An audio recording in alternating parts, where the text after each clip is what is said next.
ওকে, so child theme এটা আসলে কি?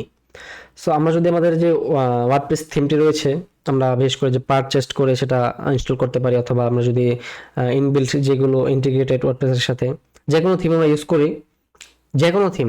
সো ওই ক্ষেত্রে আমরা যদি আমাদের ওই সাইটে কোনো কাস্টমভাবে কোনো কোড, যেমন HTML CSS, আমরা যদি অ্যাড করতে চাই বা অ্যাড করি কোনো প্রয়োজনে, তো সেই ক্ষেত্রে উচিত হচ্ছে যে চাইল্ড থিম ইউজ করা।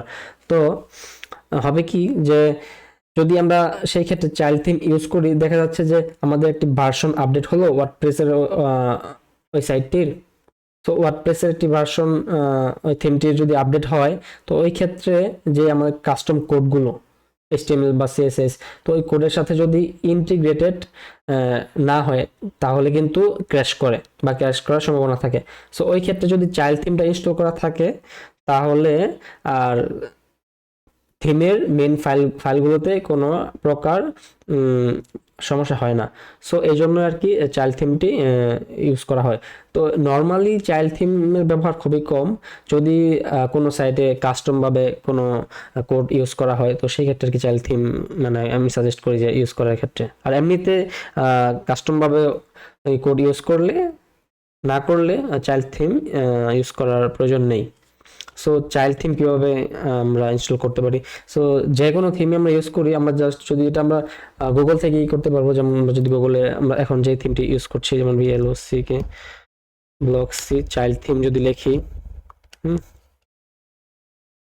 অথবা যদি অন্য কোনো থিম, এক্সট্রা চাইল্ড থিম বা আদার্স থিম, যেমন সিডনি চাইল্ড থিম, যেই থিম মানে ওটা লিখে চাইল্ড থিম লিখলে একটু গুগলে আর কি গুগল করলেই চলে আসবে।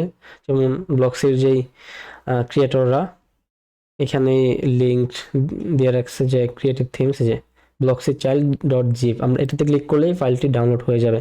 হ্যাঁ, তো আমাদের চাইল্ড থিমটি ডাউনলোড হয়ে গিয়েছে। সো আমরা এখন এটাকে জাস্ট নর্মাল থিম যেভাবে আমরা আপলোড করেছি, ওইভাবে আমরা এই চাইল্ড থিমটি আপলোড করে দিব। ওকে, সো আমরা এখন অ্যাপিয়ারেন্সে চলে যাব, তারপর থিমসে চলে যাব।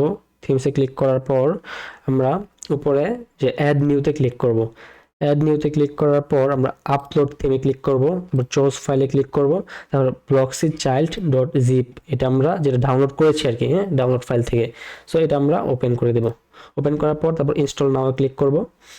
সো ইনস্টলিং দি ব্লকসি চাইল্ড থিম। ওকে, সো এটা ইনস্টল হয়ে গেছে। সো আমরা অ্যাক্টিভেটে ক্লিক করব।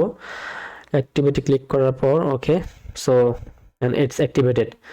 সো এখন যদি আমরা আমাদের এই ওয়ার্ডপ্রেস ফাইলের সাথে যদি এক্সট্রা ভাবে কোনো কাস্টম কোড আমরা যদি ইউজও করি, তো সেই ক্ষেত্রে আমাদের যে মেন ফাইল আপডেট হয়ে গেলেও বা আপডেট হলে আমাদের ক্র্যাশ হওয়ার কোনো সম্ভাবনা নেই, বা ইন্টিগ্রেটেড না হলেও ক্র্যাশ হবে না। কারণ আমাদের যে কাস্টম কোডের যে এখন যে কাস্টমাইজেশনগুলো, হ্যাঁ, সেগুলো আমরা আমাদের যে ব্লকসি চাইল্ড যেটা আমরা ইনস্টল করেছি সেটার মধ্যেই হবে আর কি, সেই কাস্টম কোডের যেই ডিজাইনগুলো। সো এই তো চাইল্ড থিম আমাদের ইনস্টল হয়ে গিয়েছে। সো দেখা হবে নেক্সট ভিডিওতে। Thank you so much.